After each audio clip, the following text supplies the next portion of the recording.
Assalamualaikum warahmatullahi wabarakatuh.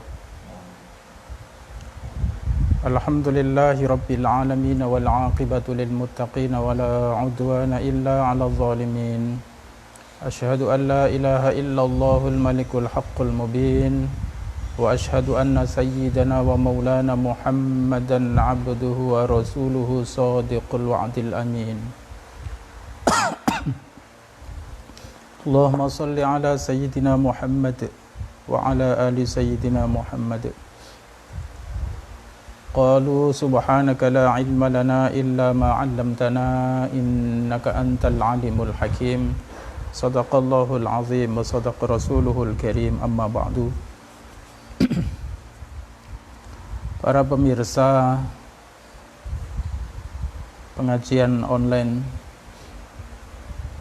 Pondok Pesantren Sabilul Hasanah yang saya muliakan, segenap asatidz wal ustadzat Pondok Pesantren Sabilul Hasanah, wabil khusus yang senantiasa kita ta'zimkan, kita muliakan Romo Kiai Haji Muhammad Mudarris SM selaku pimpinan dan pengasuh Pondok Pesantren Sabilul Hasanah. Mari kita lanjutkan pengajian kita pada sore hari ini, melanjutkan kajian kita untuk kitab Tanqihul Qaul yang mengkaji hadis-hadis baginda Nabi sallallahu alaihi wasallam yang menjelaskan keutamaan-keutamaan beberapa ibadah di sana. Pada sore hari ini kita akan melanjutkan tentang hadis-hadis Nabi fi fadilatis shaum. Jadi keutamaan ibadah puasa. Bismillahirrahmanirrahim. Fi fadilatis shaumi. Bab menerangkan keutamaan ibadah puasa. Qala an-nabiy sallallahu alaihi wasallam qala Allah ta'ala as-shaumu li wa ana ajzi bihi. Qala Nabi sallallahu alaihi wasallam, qala telah bersabda siapa Nabi sallallahu alaihi wasallam, qala telah berfirman siapa Allah Ta'ala, as-shaumu li wa ana ajzi bihi. As-shaumu, adapun puasa itu li untukku, kata Allah. Wa ana, dan adapun aku itu ajzi, akan memberi balasan bihi terhadap ibadah puasa. Wa qala sallallahu alaihi wasallam lis-shaimi farhatani. Bagi orang yang berpuasa itu farhatani, ada dua kebahagiaan. Yafrahu bihima, akan berbahagia, akan bergembira, akan berbahagia orang yang berpuasa itu bihima, dengan keduanya. Yang pertama farhatun inda iftarih, kebahagiaan tatkala berbuka puasa. Wa farhatun inda liqa'i rabbih, wa farhatun, dan kebahagiaan atau kegembiraan inda liqa'i, tatkala berjumpa rabbih, terhadap Tuhannya. Jadi orang yang berpuasa itu nanti akan memperoleh kebahagiaan, akan memperoleh dua kegembiraan, dua kebahagiaan, yaitu gembira saat dia berbuka puasa. Dan ini memang real sekali, ya, nyata sekali. Orang yang puasa itu begitu menghadapi berbuka itu luar biasa bahagianya, luar biasa gembiranya. Entah kenapa. Apakah karena sejak pagi tidak makan, tidak minum, lalu saat itu dia bertemu dengan makan dan minum, maka rasanya kebahagiaan itu luar biasa. Dan kita yakin bukan hanya sekedar karena tidak makan, tidak minum selama dari pagi sampai sore, akan tetapi memang itulah hadiah daripada Allah Subhanahu wa Ta'ala untuk orang yang mentaati perintahnya, yaitu ibadah puasa. Maka kegembiraan itu luar biasa ketika hendak berbuka. Lain ketika kita hendak makan, dalam suasana tidak berpuasa, lapar sekalipun, lalu tatkala lapar itu kita bertemu makanan, memang juga senang, tapi tidak segembira kebahagiaan orang yang berbuka saat berpuasa, lalu sampai di saatnya berbuka bagi orang yang berpuasa, itu luar biasa kebahagiaannya. Disitulah memang Allah Subhanahu wa Ta'ala dan Rasulnya memang begitu memberikan kebahagiaan dari Allah bagi orang yang berpuasa itu. Yang pertama yaitu kegembiraan atau kebahagiaan saat berpuasa, dan yang kedua nanti di akhirat saat berjumpa dengan Rabb-nya akan merasakan kebahagiaan yang luar biasa tentunya. Wa qala sallallahu alaihi wasallam la khulufu fammis shaimi atyabun indallahi min rihil miski. La khulufu fammis shaimi, adapun niscaya bau mulut orang yang berpuasa itu atyabu, lebih wangi, indallahi, di sisi Allah, min rihil miski, dibandingkan dengan wanginya minyak misik. Jadi bau mulut orang yang berpuasa itu kalau zahiriyahnya indannas, bagi manusia, coba saja ya, ciumlah bau mulut orang yang sedang berpuasa. Semakin siang hari maka akan semakin tidak enak bau mulutnya, semakin busuk bau mulutnya ya. Tapi indallah itu atyabun min rihil misk, lebih wangi dibandingkan wanginya minyak misik. Minyak misik itu adalah minyak yang paling wangi di dunia ini. Maka Masya Allah ya, begitu Allah memberikan hadiah bagi orang yang berpuasa, memberikan apresiasi bagi orang yang berpuasa, sampai bau mulutnya yang secara zahiriyah itu tidak enak ya, tetapi di sisi Allah memberikan pahala bau mulutnya itu seperti minyak, lebih wangi daripada minyak misik. Wa qala sallallahu alaihi wasallam alaikum bil ghanimatil baridati. Tetap alaikum, tetap atas kamu bil ghanimati, dengan ghanimah. Ghanimah itu kan harta rampasan perang. Al baridati, yang dingin. Jadi diberikan ghanimah al baridah ya, harta rampasan perang yang dingin.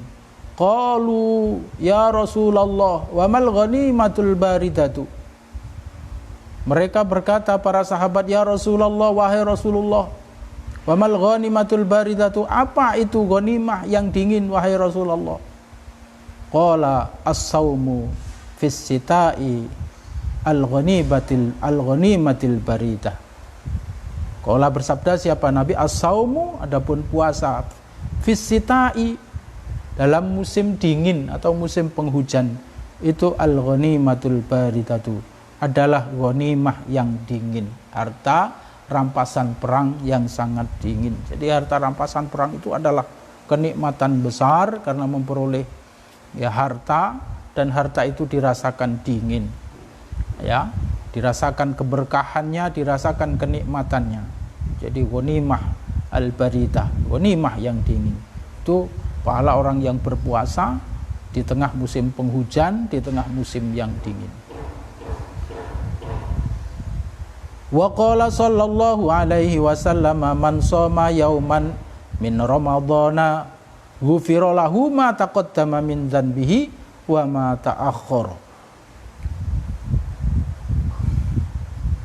Wa qala sallallahu alaihi wasallam, dan telah bersabda siapa Rasulullah sallallahu alaihi wasallam, man shoma, barang siapa yang berpuasa, yauman, satu hari, min ramadhana, dari bulan Ramadan, ghufira, maka diampuni lahu bagi man, ma taqaddama, dosa-dosa yang sudah lalu, apa-apa yang telah lalu, min dzanbihi, dari dosanya man, wa ma, dan apa-apa ta'akhkhara, yang akan datang. Jadi dosa yang telah lalu dan dosa yang akan datang itu akan diampuni oleh Allah Subhanahu wa taala. Puasa 1 hari di bulan Ramadan.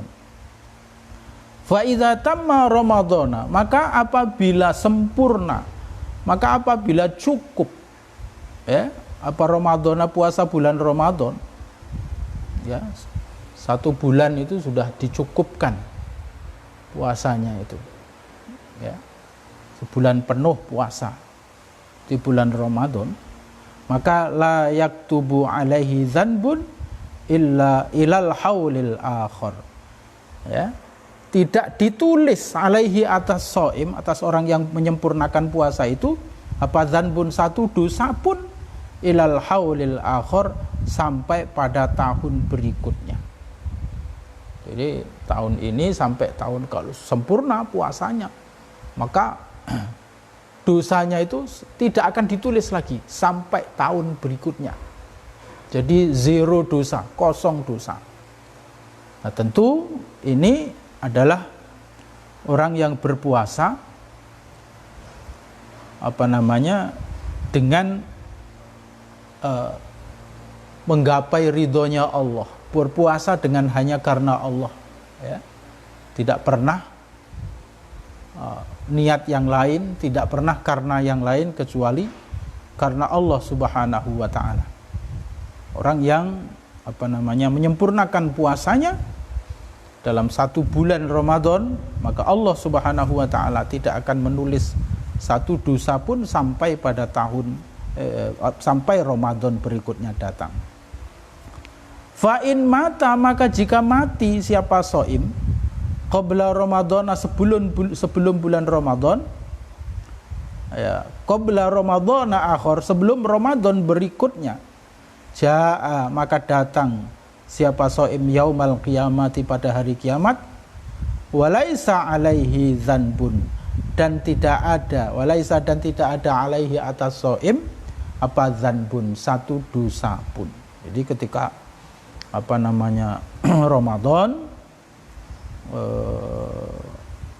kemudian mati sebelum Ramadan berikutnya, maka ketika datang hari kiamat nanti, orang yang berpuasa ini tidak ada dosa, sesuatu pun dari dosa. Tentu orang yang berpuasanya itu imanan wahtisaban, karena keimanannya kepada Allah dan hanya karena ingin menggapai ridhonya Allah Subhanahu wa taala. Seperti apa orang yang berpuasa imanan wahtisaban?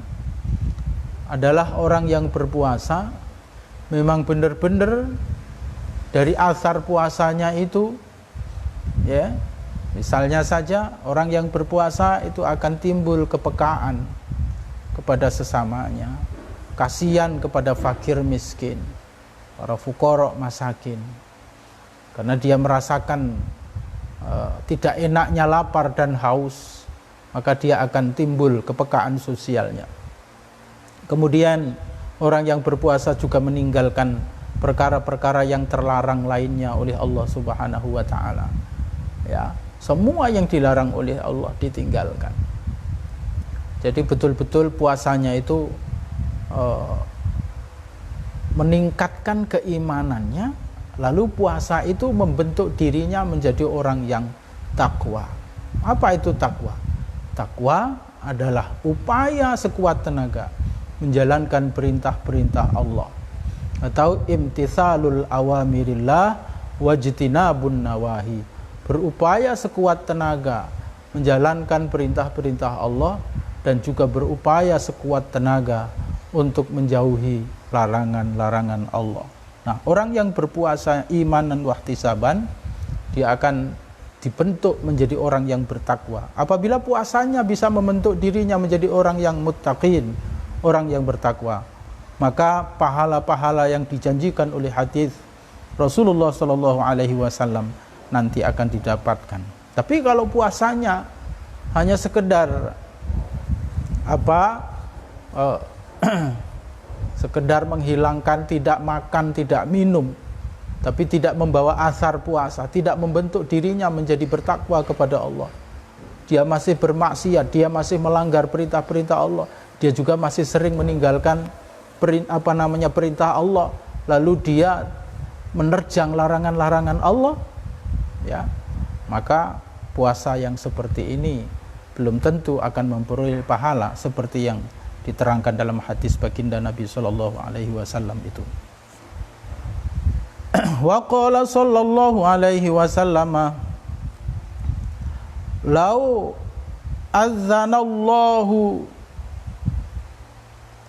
adzinallahu ta'ala lis samawati wal ardi an tatakallama laqalata busyra liman shoma ramadhana bil jannati. Lau adzinallahu ta'ala, andai mengizinkan siapa Allahu Allah, lau adzina, andai mengizinkan siapa Allahu Allah Ta'ala lis samawati, ya, terhadap langit 7 wal ardi dan bumi 7, antatakallama, untuk berkata-kata, ya, laqalata, maka akan berkata keduanya, yaitu langit dan bumi, busyra, ya, akan mengatakan keduanya busyra terhadap kabar gembira, liman shoma, terhadap orang yang berpuasa, liman shoma ramadhana, terhadap orang yang berpuasa bulan Ramadan, bil jannati, dengan surga. Jadi andai diizinkan oleh Allah, maka langit dan bumi itu akan menyampaikan kabar gembira kepada orang yang berpuasa. Apa itu kabar gembira yang akan disampaikan? Bahwa puasa bulan Ramadan akan diberikan balasan oleh Allah dengan balasan surga. Wa qala sallallahu alaihi wasallam, as-siyamu junnatun minan nari kajunnati ahadikum minal qitali. Wa qala sallallahu alaihi wasallam, dan telah bersabda siapa Nabi sallallahu alaihi wasallam, as-siyamu, adapun puasa itu junnatun, jadi benteng, minan nari, dari api neraka, kajunnati ahadikum, seperti benteng salah seorang di antara kamu, minal qitali, dari perang. Jadi dibentengi kita nanti supaya maknanya kita terhalang dari api neraka, dibentengi seperti orang yang sedang berperang lalu ada benteng yang sangat tebal, maka aman dari gempuran senjata musuh atau lawan. Jadi asyamu junnatun minan nar kajunnati ahadikum minal qital. Wa qala sallallahu alaihi wasallam, as-shaimu idza aftara shallat alaihil malaikatu hatta yafrahu.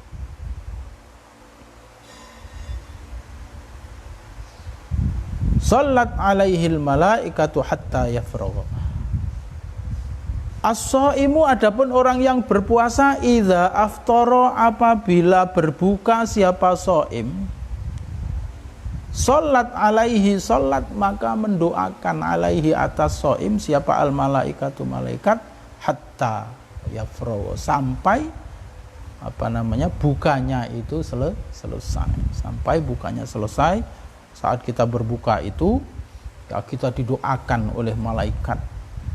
Namanya doanya malaikat, kemarin sudah sering saya sampaikan, karena malaikat itu adalah makhluk yang bersih, makhluk yang tidak pernah berbuat dosa, makhluk yang tidak pernah maksiat kepada Allah, maka doanya senantiasa dikabulkan. Andai manusia ini tidak bermaksiat kepada Allah, andai kita tidak pernah berdosa kepada Allah, maka doa kita juga akan dikabulkan oleh Allah Subhanahu wa taala. Jadi satu di antara penyebab doa kita itu tidak didengar oleh Allah, tidak dikabulkan oleh Allah, di antaranya oleh sebab kita memiliki dosa. Maka mari dengan sekuat tenaga terus kita berlatih, terus kita belajar meninggalkan larangan-larangan Allah, melaksanakan perintah-perintah Allah. Apabila kita tinggalkan larangan-larangannya, kita laksanakan perintah-perintahnya, maka kita akan menjadi orang yang bersih. Kalau bersih, insya Allah doa kita akan dikabulkan oleh Allah Subhanahu wa ta'ala. Wa qala sallallahu alaihi wasallam, wa qala, dan telah bersabda siapa Nabi sallallahu alaihi wasallam, likulli syai'in zakatun wa zakatul jasadi as-saumu. Likulli syai'in, bagi tiap-tiap sesuatu itu zakatun, ada zakatnya. Wa zakatul jasadi, adapun zakatnya jasad itu as-saumu, berpuasa. Jadi jasad kita ini ya dizakati juga dengan berpuasa. Itu sudah menjadi zakat kita, pembersih kita, karena zakat itu maknanya adalah pembersih kita dari dosa. Wa qala sallallahu alaihi wasallam, naumus shaimi ibadatun wa sumtuhu tasbihun wa amaluhu mudha'afun wa du'auhu mustajabun wa dhanbuhu maghfuratun. Nabi sallallahu alaihi wasallam bersabda, naumus shaimi, adapun tidurnya orang yang berpuasa itu ibadatun, ibadah. Jadi orang yang berpuasa itu tidurnya ibadah.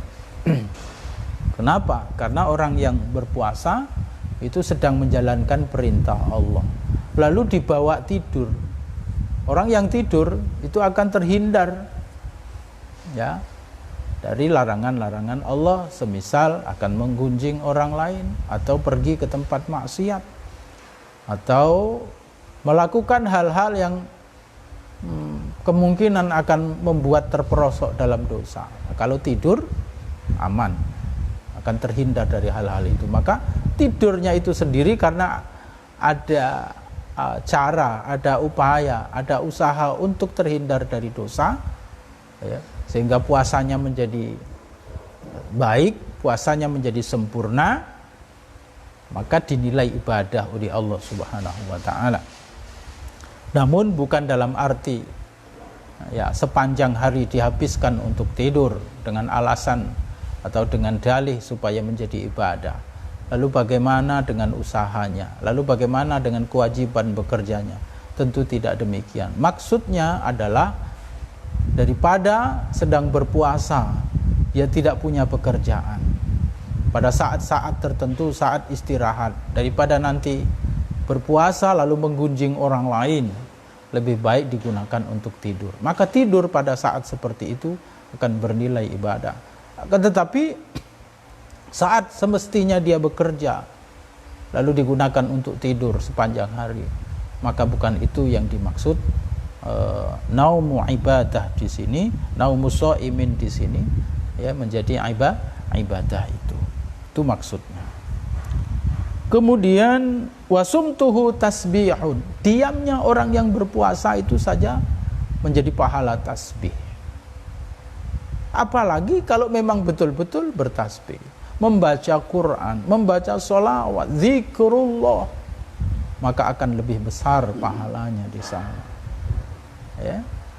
Kan tetapi daripada dia berbicara yang tidak-tidak, ya, dia tidak membaca Al-Quran, dia tidak berzikir, dia tidak sedang membaca Asmaul Husna, dia tidak sedang membaca Al-Quran, maka diam dan dia tinggalkan pembicaraan yang lain yang tidak bermanfaat, dia diam, maka diamnya itu juga bernilai ibadah.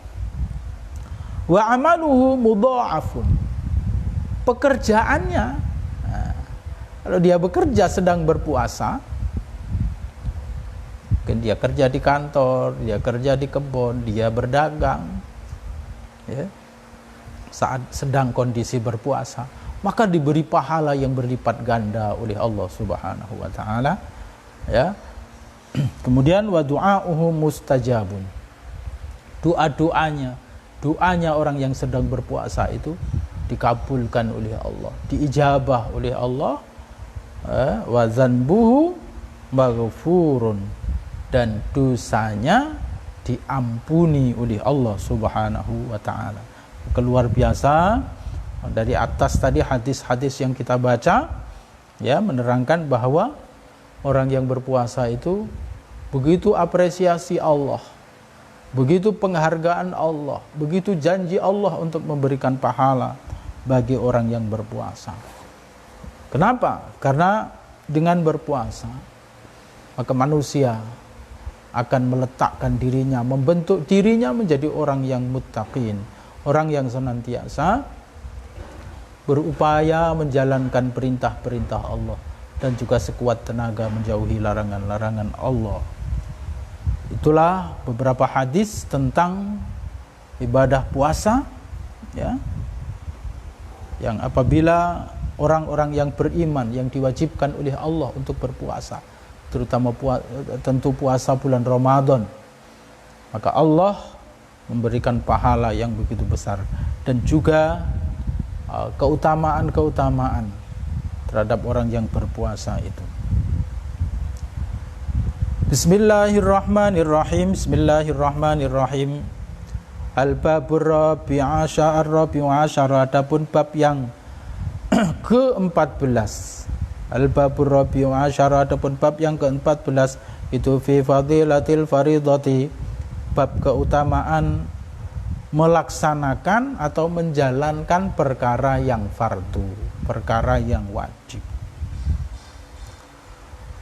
Qala Nabi sallallahu alaihi wasallam buniyal Islamu ala khamsin. Telah bersabda siapa Nabi sallallahu alaihi wasallam, buniyal Islamu ala khamsin, bunia dibangun apa al-Islamu Islam ala khamsin di atas 5 perkara. Yang pertama syahadatu alla ilaha illallah. Yang pertama adalah bersaksi bahwasanya tidak ada Tuhan yang berhak disembah kecuali Allah. Bahwasanya la ilaha, tidak ada Tuhan yang berhak disembah illallahu, kecuali Allah. Wa anna Muhammadan, dan bahwasanya Nabi Muhammad itu Rasulullah, jadi utusannya Allah. Wa iqamus sholati, dan mendirikan salat, wa ita'uz zakati, dan menunaikan zakat, wa hajjul baiti, dan melaksanakan haji ke Baitullah, wa shaumu Ramadan, dan puasa di bulan Ramadan.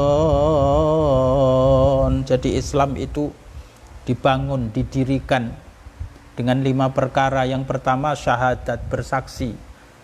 Dia yakin seyakin-yakinnya, hakul yakin, la syakka alaih, tidak ada keraguan atasnya, an la ilaha illallah, bahwa tidak ada Tuhan yang berhak disembah kecuali hanya Allah Subhanahu wa ta'ala. Dia tidak menyembah kepada selain Allah. Dia tidak pernah menggantungkan dirinya kepada selain Allah. Dia tidak pernah percaya bahwa yang selain Allah itu punya kekuatan.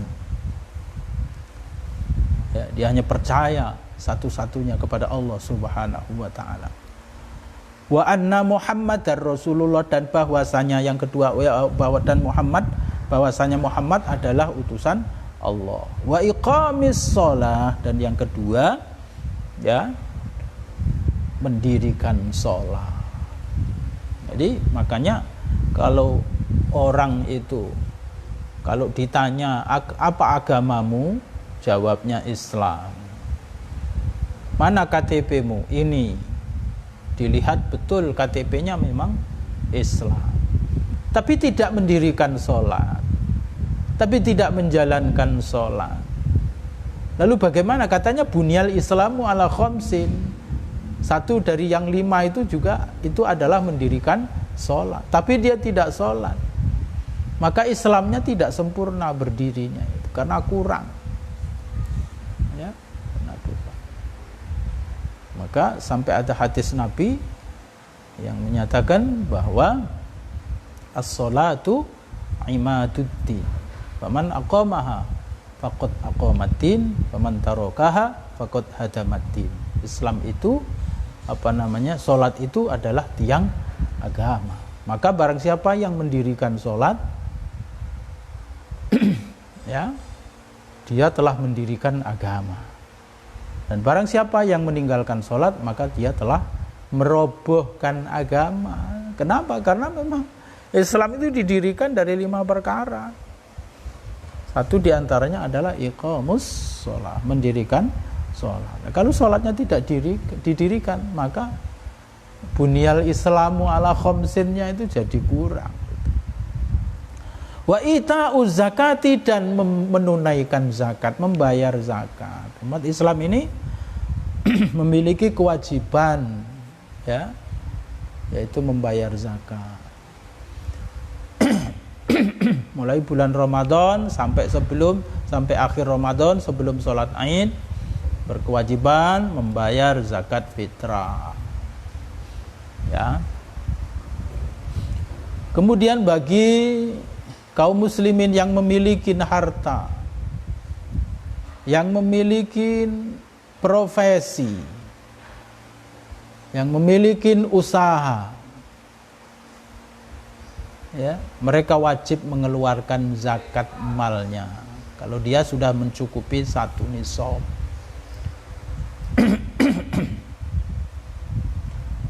Was, ini para kaum muslimin, ya, ini adalah satu dari rukun Islam. Sama tadi dengan kewajiban sholat.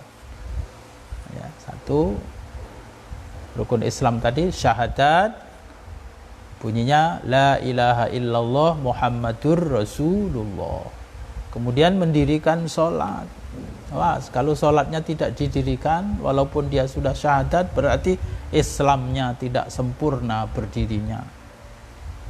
Membayar zakat, memang Islam, ya, ngakunya Islam, dia syahadat, dia juga mendirikan sholat, tapi hartanya tidak pernah dibayarkan zakat. Dia tidak pernah mencari tahu untuk penghitungan zakat, apakah harta saya ini sudah sampai senisab apa belum. Saya tidak tahu. Loh, kalau tidak tahu ya berusaha mencari tahu. Jadi jangan sampai hartanya banyak tapi icak-icak tidak tahu dan tidak mau mencari tahu apakah hartanya itu sudah wajib dikeluarkan zakat atau tidak. Kalau ditanya apakah dia membayar zakat tahun ini, saya tidak tahu hitungan harta saya. Saya tidak pernah menghitung, ya, apakah harta saya ini sudah mencapai nisab atau belum. Dan tidak ada upaya dan usaha untuk itu. Masya Allah, ya, kurang rukun Islamnya, syarat daripada Islamnya itu kurang. Terbangunnya Islamnya itu kurang, karena bunyal Islamu ala khamsin. Ya. Wa hajjul baiti. Ya, ini zakat ini banyak sekali lagi, ya, orang Islam yang tidak mau membayarkan zakat dari hartanya, cuek saja. Kemudian ada yang membayar zakat dari hartanya itu tapi tidak sesuai dengan aturan mengeluarkan zakat. Misalnya saja banyak kaum muslimin di tengah-tengah kita ini yang mengeluarkan zakat itu, yang penting setahun sekali membayar zakat. Di bulan Ramadan jelang Lebaran dia bayar zakat mal, sekalian bayar zakat fitrah. Kemudian membayar zakatnya juga tidak dihitung dengan cara yang benar. Mestinya mengeluarkan 2,5% dari harta yang dimilikinya, dia tidak mengeluarkan 0,5%, tapi mengeluarkan semaunya. Yang penting sudah mengeluarkan zakat. Kalau dia petani, agribisnis perkebunan misalnya, dia tidak keluarkan zakatnya dengan cara yang benar, padahal setiap bulan hasilnya hampir ratusan juta misalnya. Begitu menjelang Lebaran dia hanya mengeluarkan sekian saja dari hartanya, tidak dihitung dengan cara yang benar. Itu sebagian kaum muslimin yang terjadi mengeluarkan zakatnya tidak dihitung dengan cara yang benar. Kemudian pedagang yang semestinya membayar zakatnya itu pada haulnya. Sebab zakat tijaroh itu mesti dihitung haulnya. 2,5% dari harta dagangannya itu lalu dibayarkan pada haulnya. Kalau mulai dagangnya itu di bulan Maret, maka Maret tahun depan dia sudah harus mengeluarkan zakat dari tijaroh atau perdagangannya itu apabila sudah mencapai nisab. Jangan ini berdagang tapi membayar zakatnya ya pokoknya bulan Ramadan menjelang Lebaran. Padahal haulnya dulu tidak di bulan Ramadan jelang Lebaran. Tapi haulnya di bulan yang lain, mungkin di bulan Maulud, mungkin di bulan Rajab. Mungkin di bulan dia mulai dagang, Zulqa'dah misalnya. Ya, maka dia harus mengeluarkan pada bulan itu. Sebab kalau dikeluarkan menjelang hari raya, padahal dia berdagangnya itu jauh sebelum hari raya, haulnya waktu itu berjarak 8 bulan, hampir 1 tahun, maka terhitung dia sudah mani'uz zakat, sudah menghalangi pembayaran zakat. Maka dosa hukumnya selama 8 bulan itu. Maka ini mesti hati-hati. Dilihat dulu hartanya itu harta apa? Apakah dari perdagangan? Apakah dari harta pertanian? Apakah ada harta dari usaha? Apakah itu harta dari profesi yang dia lakukan? Seorang pegawai, maka dia harus juga mengeluarkan zakatnya apabila penghasilannya itu sudah menggapai nisab. Ya.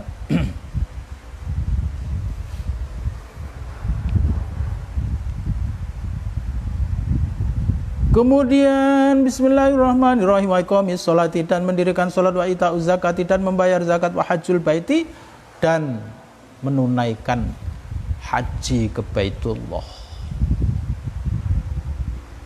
Ya, yang keempat menunaikan haji ke Baitullah. Itu bagian dari Islam itu didirikan dari yang 5 perkara itu tadi, yaitu yang keempat hajjul baiti, menjalankan, menunaikan ibadah haji ke Baitullah. Ini juga banyak orang hartanya banyak tapi tidak upaya untuk mendaftar haji. Kalau ditanya, masih muda, nanti nunggu tua. Sekarang aku masih sibuk dengan tugas-tugas. Ya, apalagi sekarang kalau berniat menunaikan ibadah haji tidak segera mendaftar, maka begitu jarak jauhnya antara saat mendaftar dengan keberangkatan. Ya. Sekarang ini saja kabarnya sudah 15 tahun sampai 16 tahun. Ya, kalau tidak salah itu jarak dari pendaftaran sampai keberangkatan, begitu lamanya. Kalau daftar nunggu tua umur sudah 50 tahun, itu berapa tahun? Ya, tahun keberapanya dia akan berangkat, begitu jauhnya. Maka segeralah mendaftar apabila sudah dihitung sudah cukup untuk membayar ONH, maka berangkatlah segera, karena ini kewajiban. Karena ini adalah kewajiban, bukan sunnah. Bagi yang istita'ah, bagi yang sudah mampu untuk menunaikan ibadah haji, maka dia berkewajiban, bukan sunnah, wajib hukumnya. Jangan alasan, jangan banyak alasan. Kata Nabi, barang siapa yang sudah sanggup untuk menunaikan ibadah haji, ya, makna sanggup itu badannya sehat, uang untuk mendaftarnya ada, kemudian di biaya yang ditinggalkan di rumah juga ada. Maka kata Nabi, kok masih tidak mau menunaikan ibadah haji, tidak mau mendaftar haji, falyamut nasroniyan au yahudiyan, mati saja. Pilih mati Yahudi apa pilih mati Nasrani. Tidak ada pilihan Islamnya. Makanya jangan sampai kita terlengah dengan kewajiban-kewajiban seperti ini. Kadang-kadang banyak kaum muslimin yang menganggapnya remeh saja. Sepertinya haji itu bagi Sekalipun dia mampu, sepertinya dipikirnya itu sunnah saja, padahal itu wajib hukumnya. Sebab itu adalah satu dari rukun Islam. Wa saumu Ramadan, yang kelima adalah puasa bulan Ramadan. Ya, ini diingatkan, Masya Allah. Ya, puasa Ramadan ini juga wajib bagi tiap-tiap individu muslim. Nah, sekarang ini banyak umat Islam yang ngakunya Islam, KTP-nya Islam, tapi ringan saja meninggalkan puasa. Enak saja bulan Ramadan tidak berpuasa. Bahkan kadang-kadang di depan orang yang berpuasa pun tidak ada rikuh-rikuh untuk makan, untuk minum, untuk merokok. Masya Allah. Ya, mari kaum muslimin sekalian, kita semua jalankan dengan lengkap, sekuat tenaga kita, segala perintah-perintah Allah, ya, terutama perintah-perintah yang diwajibkan oleh Allah Subhanahu wa taala atau perintah-perintah yang fardu. Para pemirsa sekalian, demikian pengajian kita pada sore hari ini. Mudah-mudahan ada manfaatnya dan kita semua senantiasa diberikan hidayah oleh Allah Subhanahu wa taala untuk menjalankan perintahnya dan menjauhi larangan-larangannya. Hadanallahu wa iyyakum ajma'in. Wassalamualaikum warahmatullahi wabarakatuh.